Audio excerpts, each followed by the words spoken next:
Boa noite a todos. Então vamos continuar com os estudos da noite, né? Rogando a Deus e a Jesus, nosso Senhor, que nos inspire. A mim que vai falar e a todos nós que vamos ouvir. Porque o primeiro a ouvir também sou eu, né?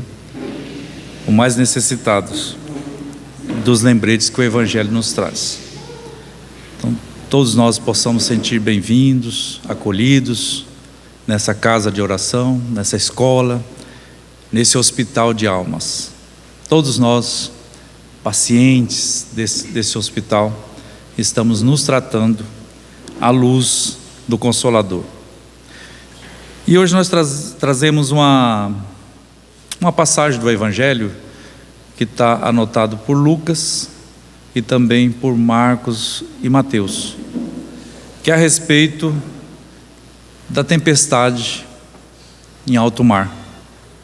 Narra-nos os evangelistas que certo dia Jesus, fazendo o trabalho de visitação, de fala, de acolhimento de um povo mais distante, do outro lado do mar, do lago da Galileia, e terminando a sua tarefa, ele convidou os discípulos, que já tinham experiência, já conhecia aquele mar, que eles entrassem no barco e atravessassem para o outro lado. Tem o Evangelho, a vida de Jesus, o Evangelho, as passagens da vida de Jesus na terra, é infinita as interpretações. O maravilhoso é isso, né? Para atender a todas as categorias de consciência que somos. Então, Jesus disse para eles: vamos, significa que ele estava junto, né? E hoje a gente traz essa lembrança dessa passagem do Evangelho de uma maneira ilustrativa para as nossas vidas. Porque quando nós encarnamos, direto ou indiretamente, Jesus entrou no barco da nossa vida, da nossa existência. Por mais que a gente acha que ele está dormindo, está tranquilo, mas na hora da precisão a gente bate e ele desperta e nos socorre. Só que não é sempre que a gente pensa assim, né? Então, nós, como pescadores deste lago, ou seja, reencarnantes num planeta, neste ou em outro, com essas características, nós já conhecemos esse mar da vida, que está sujeito a grandes tempestades. Faz parte da natureza desse mar, que é a nossa vida, a nossa categoria de espírito que ainda nós somos, experimentando para aprender todos os tipos de vicissitudes que nós podemos suportar. E Jesus, esse grande professor de almas, está presente conosco, ele entra na vida conosco. Basta que nós o conhecemos, o aceitamos. Porque os discípulos, vejam bem, imagina nós, aquele grupo de discípulos que o acompanharam, já tinha visto ele curar cegos, expulsar espíritos inferiores e inúmeros efeitos físicos. Mesmo assim, eles tiveram medo a hora que a dificuldade bateu para querer afundar a sua embarcação. Eles tiveram medo, temeram e correram para acordar Jesus, porque Jesus dormia tranquilamente, porque ele já tem experiência, já passou por esse tipo de mundos, inclusive para chegar na categoria que ele viveu tudo isso que nós estamos vivendo, essas turbulências, essas tempestades. Teve medo também, possivelmente também teve desconfiança, como nós às vezes não confiamos inteiramente de nos colocar nas mãos de Deus em certas ocasiões, que a maioria de nós quer as coisas muito prontas, dependendo do que o outro faz, e quando o outro não pode fazer ou faz diferente para nós, a gente fica insatisfeito, e aí nós começamos a levantar as marés nas nossas vidas, e esquecemos que Jesus está no barco conosco, e entramos em desespero, aguçamos o ódio, o rancor, que são as marés, são os ventos, os trovões, os raios, que pode ocorrer nessa travessia desse lago. Então nós estamos no lago, e Jesus está conosco, e se Ele está conosco, nós vamos chegar do outro lado, porque os discípulos, eles com a experiência que eles tinham de navegação, eles não foram olhar a meteorologia para ver se o dia estava bom, se o dia estava mal. Certamente eles pensaram, se Jesus vai entrar no barco conosco, então nós vamos atravessar, nós vamos conseguir, né? E às vezes não acontece isso conosco, a gente acha que não vai conseguir, eu não aguento mais remar, eu quero parar, deixar o barco afundar. Vamos acordar Jesus, que está dentro de nós, que está na embarcação conosco, para que nós possamos ter bom ânimo e continuar remando esse barco da vida, e ter a certeza de uma travessia feliz, mesmo sofrendo, porque o sofrimento, ele faz parte das nossas condições de busca pela felicidade, só que nós, ainda quase infantil, nós buscamos a felicidade nas coisas, no outro, que também está com dificuldade de encontrar a felicidade, né, de construir a felicidade. A nossa fé ainda é muito relativa, conforme a circunstância nós acreditamos. Se for atendido todos os meus pedidos, eu acredito em Deus, mas se não for, né? É como um filho que pede as coisas antes da hora para os seus pais, e às vezes eles ficam sem condições até de nos responder, nem não e nem sim, simplesmente silencia e espera a hora certa, para nos proporcionar aquele bem desejado pelo filho. Então Deus, que nós temos assim como nosso Pai, amoroso e bom e justo, Ele vai nos responder e nos dar o que nós precisamos na hora adequada, na hora certa. Tudo o que nós precisamos foi colocado na nossa embarcação, neste mar. Inclusive, Ele nos ofertou o grande navegador, Jesus. Então, basta que nós desenvolvamos um pouco a nossa fé, a nossa confiança, olhar para nós, imaginar que nós somos capazes, imaginar que Deus tem confiado imensamente em cada um de nós, e que Ele nos doou Jesus como o nosso, aquele que está, o capitão dessa embarcação, aquele que sabe aonde deve passar, aonde não deve, aonde deve recuar, aonde nós vamos aportar, enfim. O negócio é chegar do outro lado, e nós vamos chegar com Jesus na nossa embarcação. E quais são essas tormentas? Qual é a causa das nossas tormentas, se não ainda os nossos males, os nossos vícios? O egoísmo, o ciúme, a raiva, a cólera, enfim, uma imensidão de tempestade que ainda nós trazemos dentro de nós. Nós somos o barco, né? A vida é o mar, e Jesus é o companheiro, né?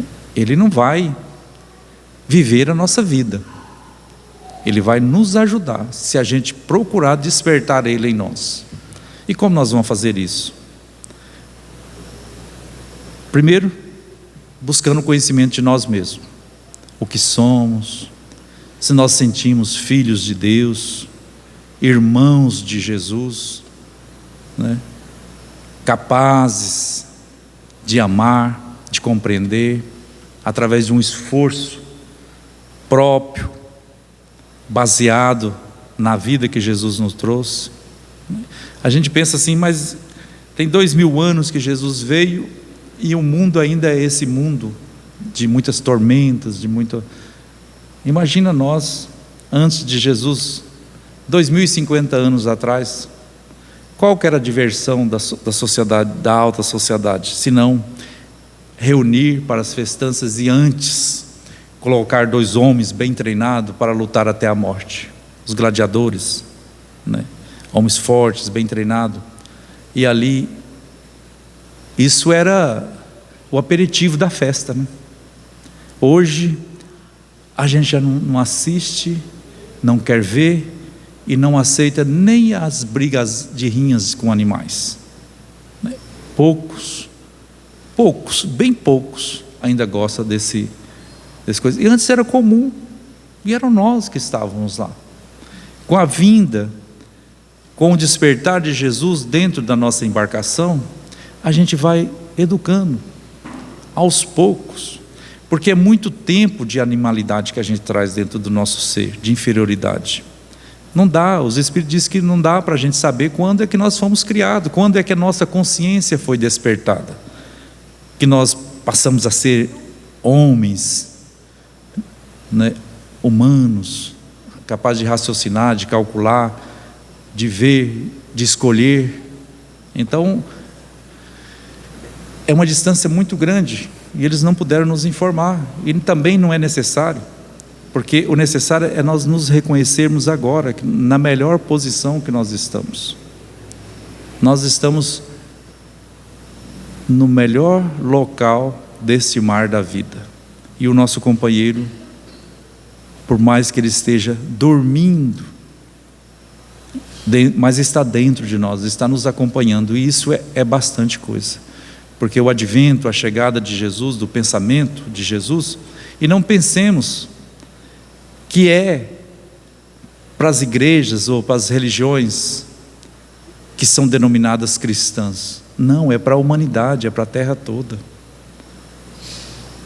O homem ainda selvagem, que ainda certamente existe, alguns agrupamentos, tem lá as suas ligações e as suas orientações do Evangelho, da vida de Jesus, da maneira que ele pode compreender, acalmando as tempestades que levanta no meio desses povos. E é isso que Deus nos oferece. Na questão 625 de O Livro dos Espíritos, Allan Kardec pergunta qual é o modelo mais indicado para que nós, a humanidade, pudéssemos seguir como exemplo para chegar do outro lado da vida com felicidade. E eles disse: vede Jesus. Não está só escrito Jesus, mas na tradução correta é vede Jesus. E hoje o Evangelho está dizendo para nós: desperte Jesus dentro da sua embarcação, para que com Ele a confiança possa voltar e a gente remar esse barco e chegar do outro lado, porque nós sabemos que Ele está conosco. Então todo o planeta, Ele como governador do nosso planeta, Ele não é governador dos cristãos, né? Porque tem muitas ramificações do cristianismo, e isso não é ruim também, sabe? Porque atende a todos, conforme a condição de compreensão de uma pessoa, ela vai se ligando naquela escola, outra na outra escola, né? É bobagem a gente pensar que todo mundo tem que ser pensado da mesma maneira que a gente, interpretar o Evangelho da mesma maneira. O importante é que as pessoas vivam, e vivam bem. Tem uma passagem histórica do Mahatma Gandhi, que estava na Inglaterra, e ele encontrou um soldado furioso, foi para cima dele, ele raquítico, magrinho, pequenininho, certamente de tanto jejuar para aumentar a capacidade espiritual. E o soldado deu um bufetão nele, e ele caiu sentado, levantou, o soldado deu outro. Aí o soldado perguntou para ele: quem te ensinou? E ele não reagiu, mas ele agiu corretamente. O soldado procurou: quem te ensinou a ser tão covarde assim? Ele falou: esse que está pregado na cruz, no seu crucifixo. E o cara desmoronou. Quantas vezes nós, no trânsito, nós dizemos que somos cristãos, e uma pequena falha do outro, Às vezes um descuidado, principalmente nessa época digital, a pessoa vai olhar uma mensagem, a gente não sabe quem ele deixou em casa, se está doente, se está necessitado. Às vezes ele vai para a rua buscar o sustento de casa, desesperado, preocupado com as notícias, que nós não podemos mais deixar para daqui 5 minutos, tem que ver tudo agora. Fútil ou necessário, a gente tem que ver agora. Por conta dessa ansiedade, essa falta de fé, de confiança na vida. E a gente maltrata, xinga, desenvolve uma turbulência, uma tempestade dentro de nós mesmos, transmitindo para o outro também, se não chegando às fatalidades que a gente vê nos noticiários por aí, por conta de um equívoco que o outro cometeu, e a gente não aceita, e aí a gente diz que é cristão, não é?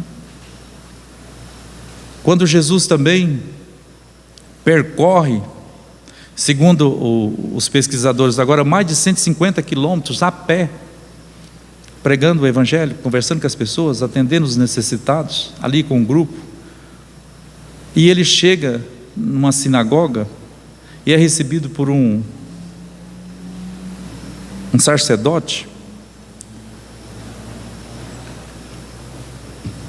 e era comum quando uma pessoa querida, e é comum quando uma pessoa querida, ou quando nós somos educados, cristãos, chegar alguém na nossa casa, a gente oferecer um copo de água, né? Perceber que se a pessoa estiver com fome, ofertar algo para essa pessoa se alimentar. E ele, depois de percorrer esse tempo, chegou nessa sinagoga, e o sacerdote foi provocá-lo com perguntas. Ele gostava de fazer isso, de perguntar para ele: quem que era o meu próximo? Quem que era o próximo que ele tanto falava? Tipo assim, sarcasticamente: fala para mim quem que é o próximo. E Jesus toma como exemplificação uma casta, vamos dizer assim. Os samaritanos era tido como uma casta inferior, os moradores da região de Samaria, era visto pelos judeus como pessoas inferiores. E aí ele toma como exemplo, né, o bom samaritano, a parábola do bom samaritano, para responder para todos nós, para aquele sacerdote naquele dia, e também para todos nós, que ele é mestre, que ele cuida, é médico de todos os povos, mas principalmente daqueles que têm mais necessidade. É assim também na nossa casa, com os nossos filhos. Quem tem 10 filhos igual minha mãe teve, sempre tem 1 ou 2 que tem mais necessidade de apoio, tanto no campo material e também no mental. É natural que os pais voltem os cuidados maiores para esses que têm mais necessidade, e os outros, às vezes, sem entender, desenvolve ciúme, né? Às vezes por não compreender ainda, porque só vão compreender quando tiver a experiência, que forem pais também, e que viver a mesma situação, ficam revoltados, cobram dos pais. E assim também certamente age o mestre dos mestres, acolhendo aquele que é desprezado, aquele que não é visto, aquele que se sente só. Então hoje, mais uma vez, o Evangelho veio dizer para nós: eu estou na embarcação de vocês, desperte-me, desperte. Cada um de nós vai saber como despertar Jesus dentro de nós. Se não sabemos, nós vamos aprender com esforço, primeiramente nos acolhendo como nós somos. Se a minha vida está cheia de tempestade, é hora de parar e observar o que está causando essas tempestades. Porque geralmente as tempestades íntimas é causado por nós mesmos, ou é resultado de plantações anteriores, ou é reflexo das nossas ações agora. As coisas também no campo da espiritualidade está bem online, principalmente quando a gente fica sabendo, né, doutor? Quando a gente já está sabendo de alguma coisa assim, você faz uma determinada ação, cedo de tarde ela já está lá, o resultado dela, né? Porque são chegados os tempos de separação do joio e do trigo, aquilo que é verdadeiro ou aquilo que parece ser. E a maioria de nós, por incrível que pareça, nós só parecemos que somos cristãos. Ainda não somos. Carregamos sinais do Cristo, sinais exteriores às vezes, mas os sinais interior nós temos dificuldade de expressar. Então, queridos irmãos, quando nós sentirmos solidão, medo, angústia, ansiedade, paremos um pouco e lembremos sempre da mensagem consoladora de Jesus, nos convidando para entrar no barco da vida e atravessar com Ele até as outras margens. E para a gente ver a respeito das tormentas, das tempestades da nossa vida, nós pegamos aqui no capítulo 5 do Evangelho segundo o Espiritismo, no item 23, os tormentos voluntários, aquilo que nós voluntariamente, com o nosso querer, causamos para as nossas vidas, nessa viagem dessa embarcação. Vamos ler o item 23. O homem está sempre em busca da felicidade que lhe escapa sem cessar, porque a felicidade pura não existe na terra. Então a gente quer ser super feliz, quer ser feliz o tempo todo. O tempo todo está feliz, está alegre, está contente. E o benfeitor aqui está dizendo que não, que na terra não é assim. Não é por conta da geologia, da parte geológica da terra, é por conta dos habitantes. Nós não estamos ainda estável, equilibrados, né? Você viu que, não, se Jesus vai conosco no barco, nós vamos atravessar, mas a primeira tormenta que chegou, desesperaram, né? Não é assim também com nós? Quando as tormentas chegam, às vezes tormentas voluntárias. Entretanto, apesar das vicissitudes que compõem o cortejo inevitável dessa vida, o homem ao menos poderia usufruir de uma felicidade relativa. Nós vamos ver, ele vai desenvolver aqui, a gente vai ver como isso seria possível. Mas ele a procura nas coisas perecíveis e sujeita às mesmas vicissitudes, isto é, nos prazeres materiais, em vez de procurá-la nos prazeres da alma, que são antegozo dos prazeres celestes perenes. E qual é o prazer que a alma sente? Por exemplo, do cumprimento dos nossos deveres, na íntegra, completo, por exemplo, um dever, uma missão de ser pais e mães, de conduzir os filhos através da boa exemplificação, há uma conduta salutar. Então, quando ele termina essa tarefa, lá pelos 20 anos, hoje as crianças estão ficando mais adultas lá pelos 30, né? Os pais se sentem bem, que aí os filhos podem ir aonde for, estarão seguros, não contra a maldade do outro, porque isso nós não podemos controlar, mas contra a maldade que ainda nós carregamos dentro de nós, né? Em lugar de procurar a paz do coração, única felicidade real neste mundo, é ávido de tudo o que pode agitá-lo e perturbá-lo. Então nós gostamos de emoção, né? Procurar emoções.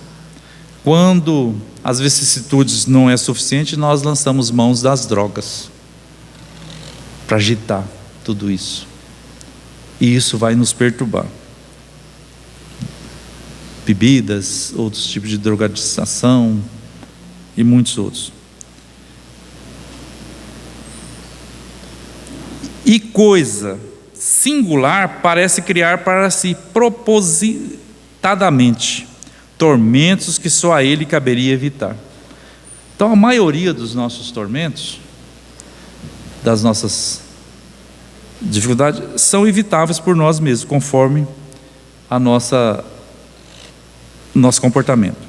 Há maiores tormentos que os causados pela inveja e o ciúme? Aqui ainda bem que não tem ninguém ciumento, né? E nem invejoso.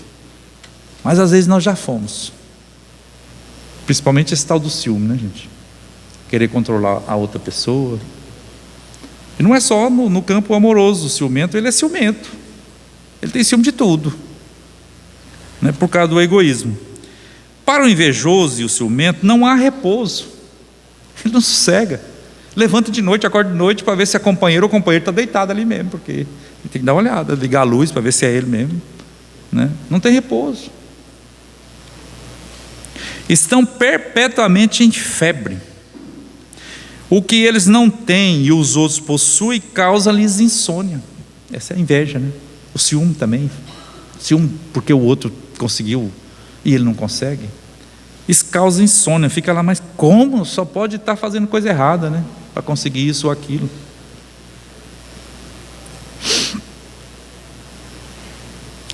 Os sucessos de seus rivais dão-lhes vertigem. Mal-estar. Causa mal-estar. Todo o seu interesse só age no sentido de eclipsar seu ciúme em que estão possuídos. Pobres insensatos, diz o benfeitor, que é Fenelon. Pobres insensatos, com efeito, que não pensam que o amanhã talvez lhes será preciso deixar todas essas futilidades cuja cobiça envenena suas vidas. A gente não sabe.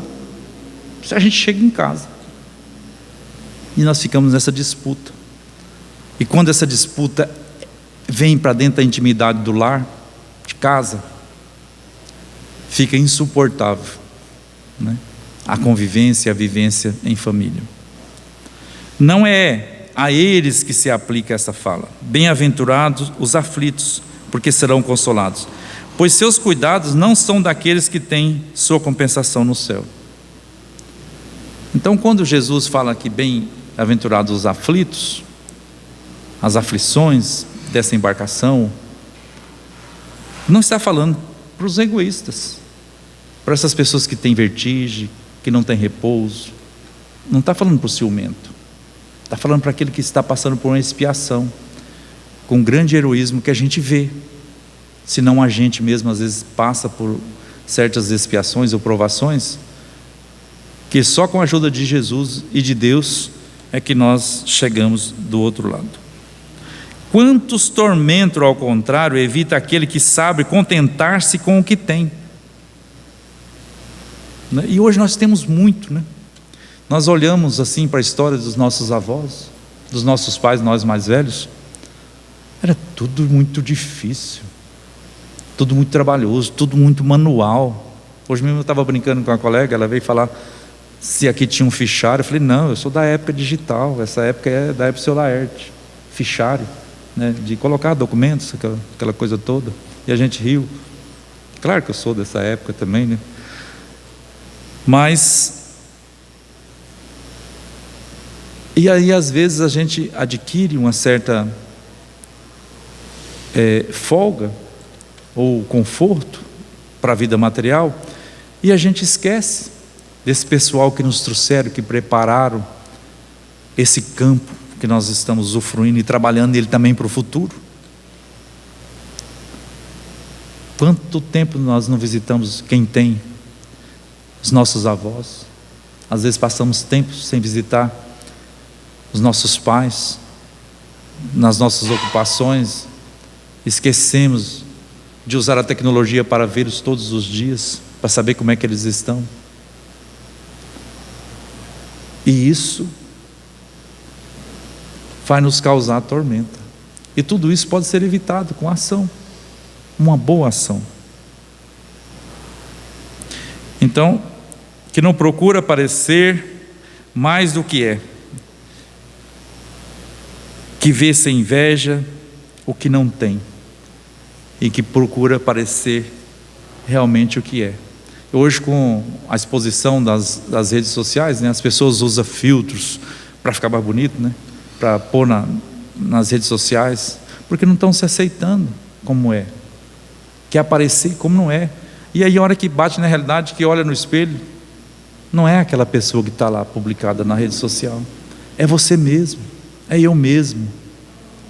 E aí a gente sofre por conta de uma marca física ou de um tipo. Eu vi uma outra pessoa e ele era muito mais bonito do que eu e eu gostaria de ser e eu não posso ser. Isso gera sofrimento, tudo isso é evitável. E isso para umas pessoas não é nada, mas para outras é muito sério, sabe? Por falta dessa compreensão. Verá sempre pessoas que têm ainda menos,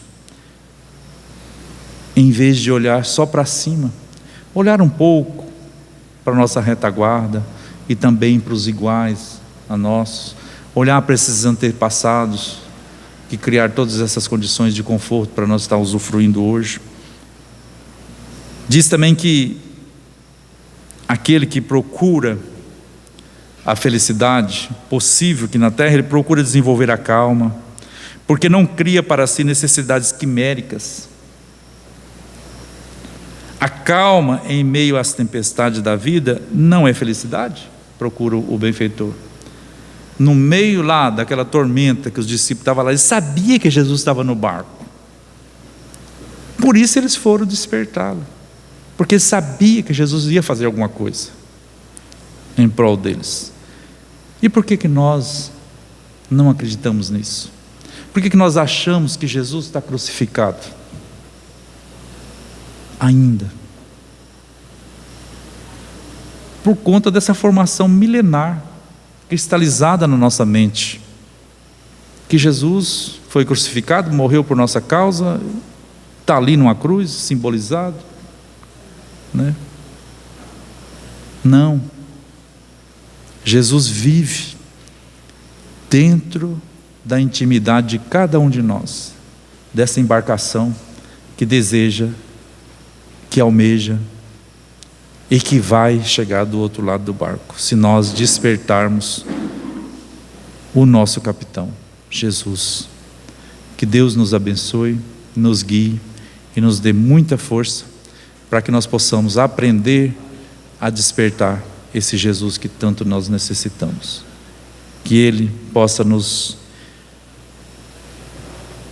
acalmar, dizendo na intimidade de cada um: eu estou convosco, o que queres que eu faça? Deus nos abençoe, hoje e sempre, que assim seja.